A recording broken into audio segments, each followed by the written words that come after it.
Oh, one just got out.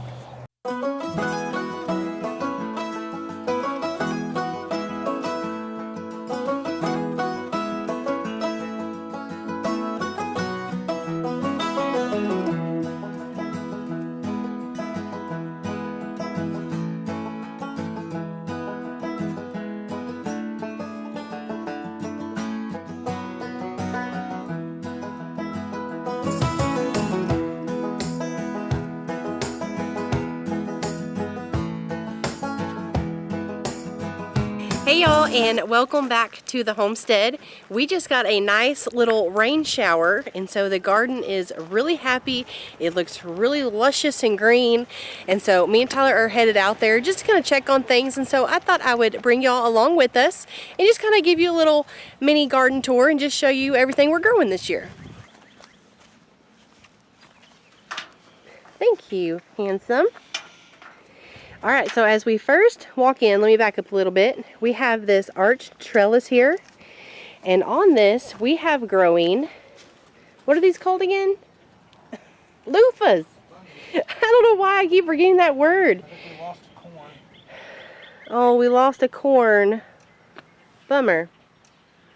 But on this trellis we have on each side, I have 4 plants of loofahs. And so I'm thinking this year for Christmas, if I typically buy you a present, just know that you're probably going to get a loofah. Yeah, Tyler's. Merry Christmas, here's a sponge. Merry Christmas, here's a sponge. But as you can see, it's starting to like vine up and grow up the trellis. And so soon, this whole thing is going to be covered with greenery and it's going to be so pretty. Don't you think so? Yeah, and then we'll have to duck to get in. Yeah. We can barely fit as it is now, but my nieces were over here last week. I think it was last weekend, and they're like, "Aunt Kirsti, can you even fit underneath this thing?" And I was like, "Barely."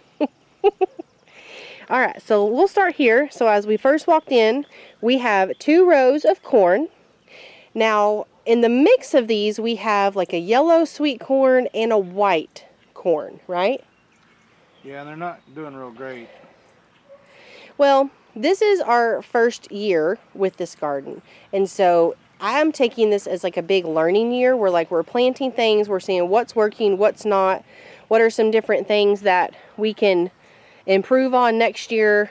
We kind of had a lot of trouble with seeds this year, like planting them in the ground ourselves, and so we're kind of wondering if next year we should just buy a lot of plant starts instead, and maybe that will help. But right now, I think it's doing pretty good. There's still some plants out here, and I'll show you that they're having a little bit of trouble like getting bigger.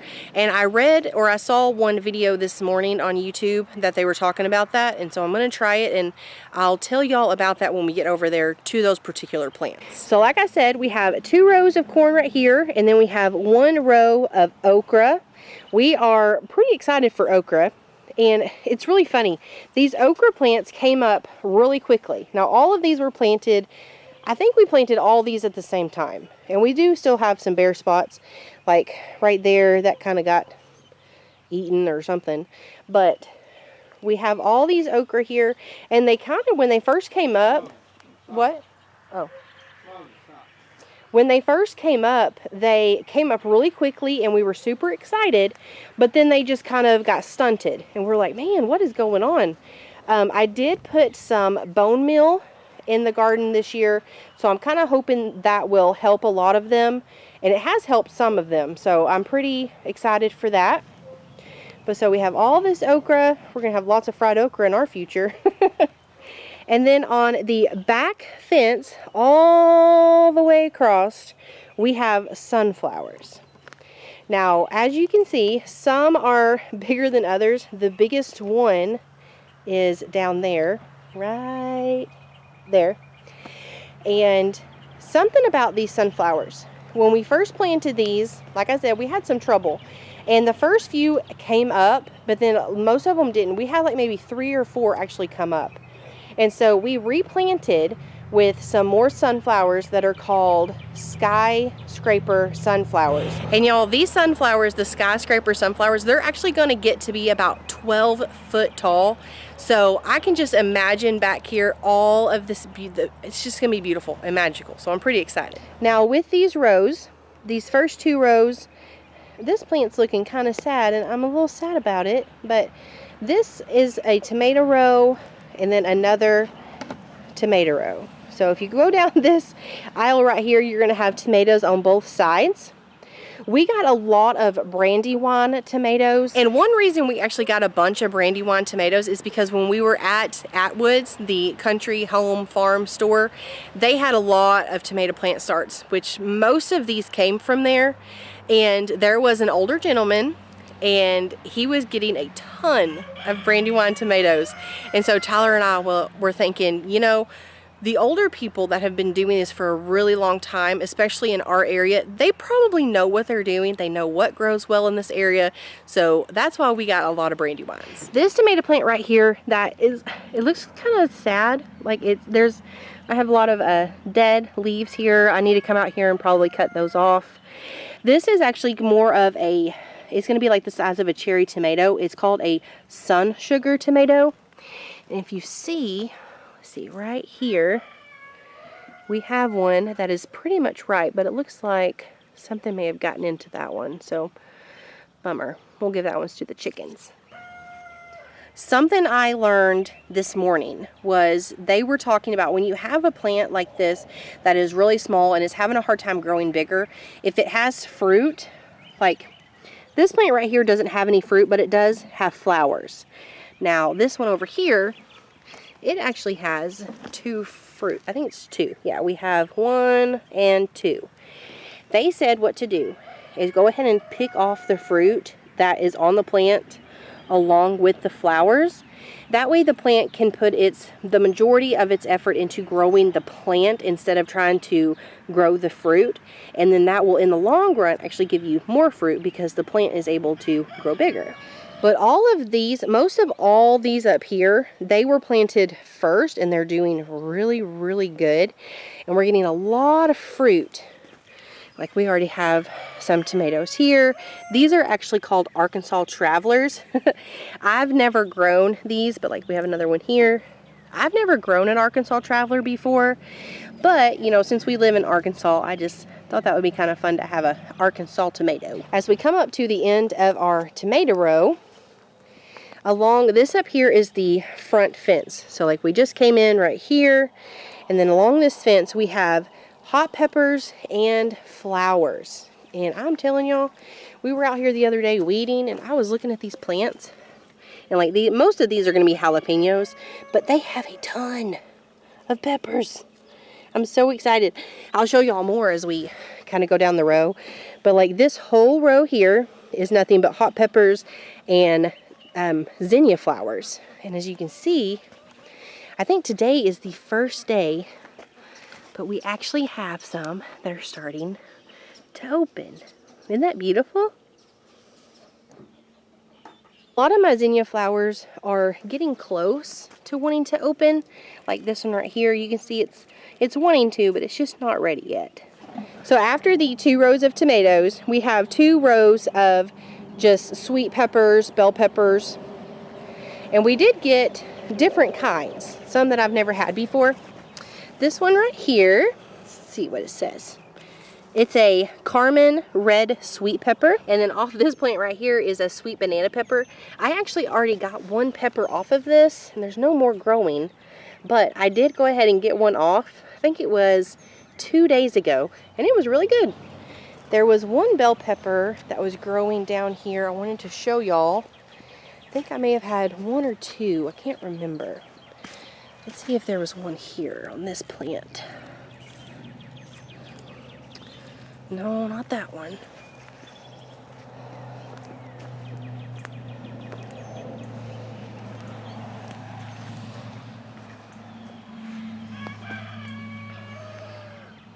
I think it was this one. Yeah. See, look at that. Isn't that neat? It's about the size of my hand. I love growing food. So we're back over here by the sunflowers again, and this is the plant that is the biggest. And y'all, like, comparison size, this is my hand, and this is the plant. It's gonna get so big, and I'm just so excited. Sunflowers are definitely my favorite flower, and so to have an entire huge row of these, and knowing that some are gonna get to be 12 foot tall, y'all, I'm really, really excited. After the 2 rows of sweet peppers, we have 1 row of green beans. This is the last row that is trellised. Let me tell y'all a little bit about these green beans, okay? So the first round we planted seed, and I don't think any of them came up, not even one. And so we went to the store, we bought some more seeds, we put them in the ground, and they finally started to come up. And that's what you're seeing here. Some of these are looking really, really good. Like this one's growing really big. This one's doing pretty good. But as we get closer, I don't think that's a green bean. I'm not really sure what that is. That might be a volunteer something. But as you can see, some of these green beans are doing really good. They're looking great. But then, like, the further we go down this row, the smaller they get. And like this one, I'm wondering if this one may have gotten eaten up by something. So I'm not sure if we're going to try and maybe like find just maybe some more plant starts at the store, or replant, or just see if they'll make it. Then after all of our trellised rows, we have, I'm going to call this our squash patch. We have lots of different squash and zucchini. This row right here where Tyler is standing, it is all yellow squash. Now, like it was with a lot of the other stuff, we have several different planting times for a lot of these. Like as you can see, this one, it's a decent size.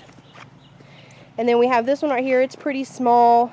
So some of these came up the first round when we planted them, and then some didn't, so we had to replant.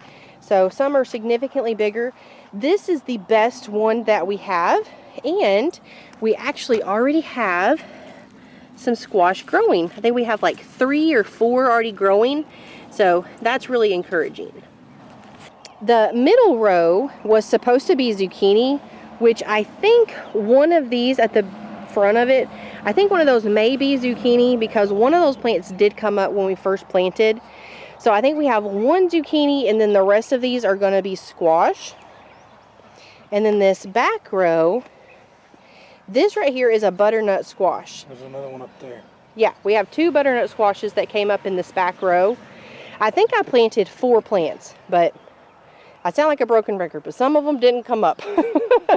But this one did, and it's doing really great. I don't see any fruit on it yet, but it's looking really healthy.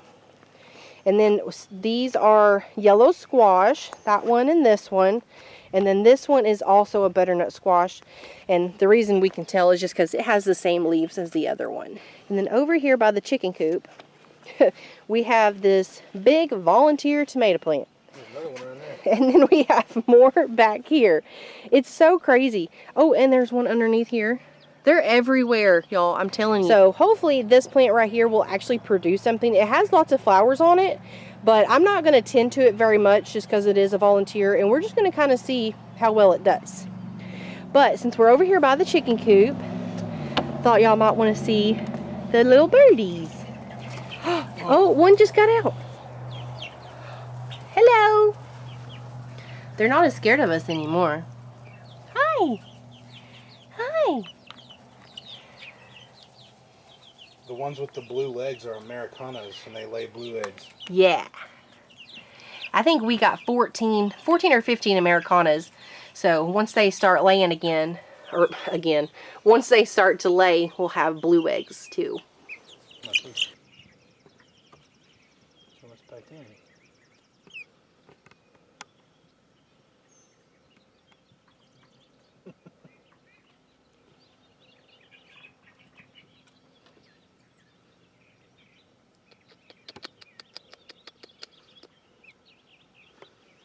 Are you gonna come on? I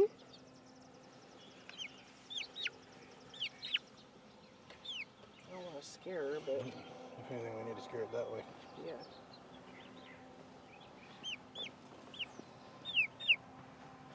Like, dang, I went back. You went back in?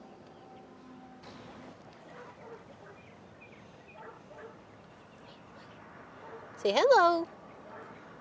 Droop, droop, droop, droop.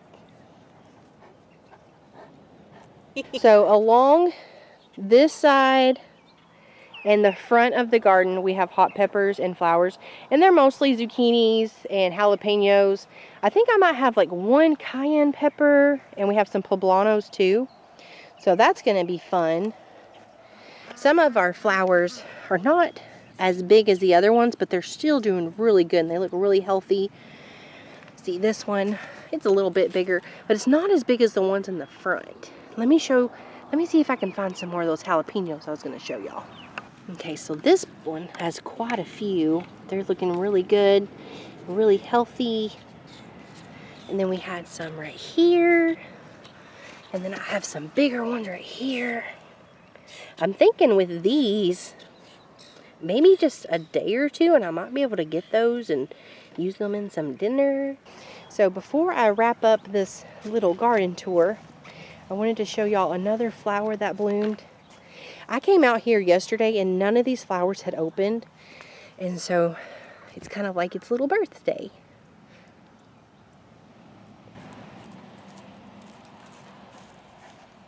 Now that I was able to share everything with y'all that we have growing in the garden, hopefully every week, every other week, I can kind of bring y'all out here and show you the progress, especially when it's harvest season. Oh, I'm so excited for that time.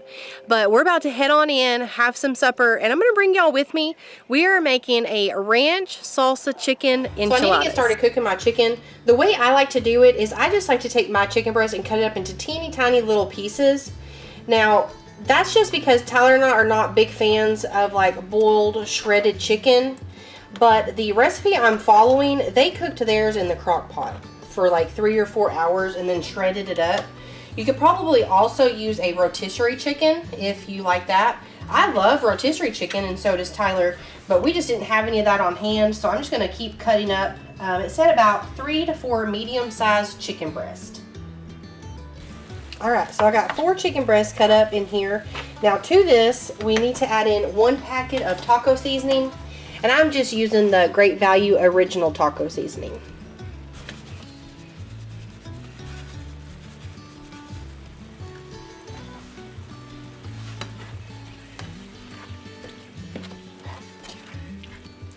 Okay, y'all, so I need you to tell me if you were anything like me or if I'm on my own with this. But I was rereading through the recipe to like see the remaining steps on what we had to take, and it was telling me to take the ranch and salsa and mix it together, which that sounds fine. You know, you take a little bit, you put on the bottom of your 9x13 baking dish, which is normal for when you make enchiladas. That's what I normally do. But then it was saying to like assemble your enchilada, you take some chicken, put it in your tortilla, then drizzle the chicken or the ranch and salsa mixture. And I just thought, wouldn't it be easier if before we put the chicken in the tortilla, we just go ahead and pour some of the ranch and salsa mixture in with the chicken. So then that way when you're scooping it into your tortilla, you're saving a step. You just have to do 1 scoop, right? I mean, you get the same outcome. So I'm gonna do it my way. But y'all tell me, are you like that where like you read the recipe but then you kind of do it on your own? I will leave the original recipe linked down below, so that way if you want to go by their rules, you definitely can. But I'm gonna do it my way and we're gonna see if it turns out the same. That chicken is done, so I went ahead and pulled it off of the hot burner. So I'm adding in just some ranch dressing.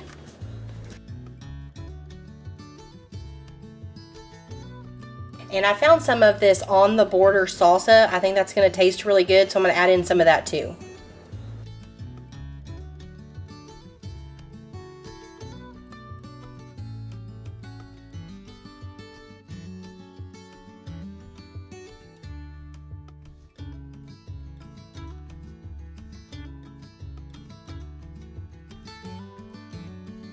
So the same way we mixed the ranch and salsa in the chicken, I'm going to do a little bit of that in the bottom of this baking dish.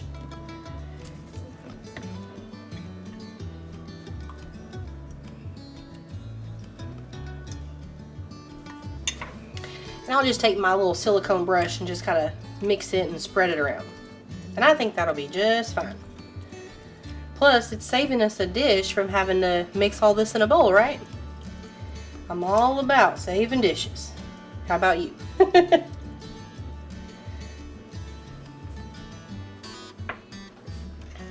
For our enchiladas, I am using the Carb Balance Mission tortillas. We do like these. They're really soft. Plus, they're a little bit healthier. All right, so for these, we're going to take a spoonful of our chicken, place that in the middle. We're also going to add in some shredded cheese. I just have cheddar cheese, but you can use whatever kind of cheese you want for your enchiladas. And then just like normal, you're going to fold it up real tight. And then we're going to place it with the seam side down on the baking dish. Me and my husband really like enchiladas. I think I've shared several enchilada recipes here on my channel.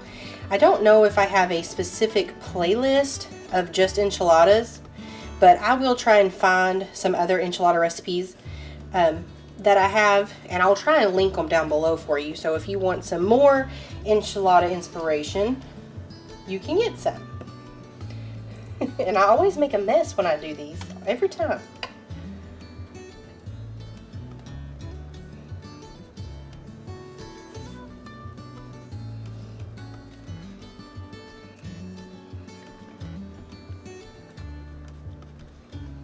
To top these enchiladas, we're going to do the same thing like we did on the bottom, and I'm just going to squeeze out some ranch on top. Going to spoon out some salsa, and then I'll spread it with that silicone brush so it's all even.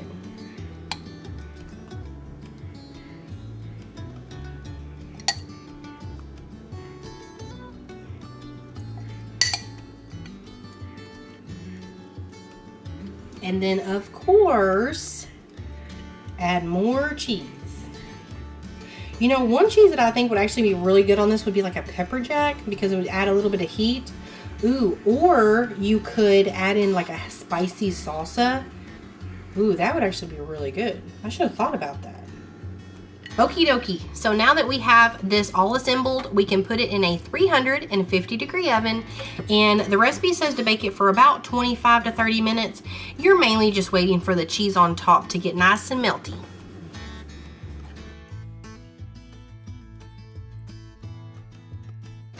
Our timer just went off. Let's see if it's ready. Oh yeah. Oh wow, this is gonna be good. Oh yeah. Look at that. Perfection. I chopped up a little bit of fresh cilantro so we can sprinkle that on top. Not only will it give it good flavor, but it also makes it look pretty.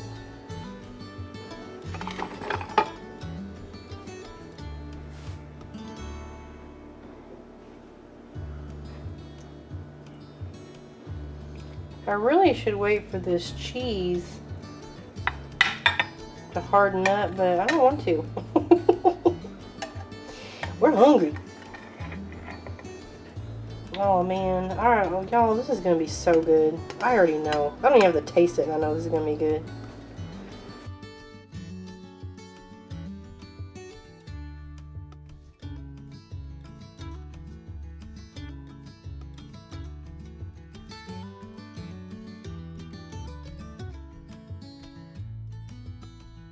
All right, y'all, so dinner is done. We're gonna go and enjoy this. It smells amazing, so I know it's gonna be amazing. But I did want to thank y'all for spending some time with me this week. I'm just glad that not only do I get to share my homestead kitchen with you, but now I actually get to share the whole entire homestead and the garden. This is gonna be a really fun summer. We're gonna have harvesting, preserving, canning, all of that good stuff. It's gonna be a lot of fun. If you have any tips and tricks for their garden, go ahead and leave me a comment down below. I will appreciate all of the help. But thank y'all so much for hanging out with us this week. I really, really do appreciate it. I appreciate your support. If you're new here, make sure you go ahead and subscribe so you don't miss a video. Leave this video a thumbs up if you enjoyed it, and I'll see y'all next time. Bye, y'all.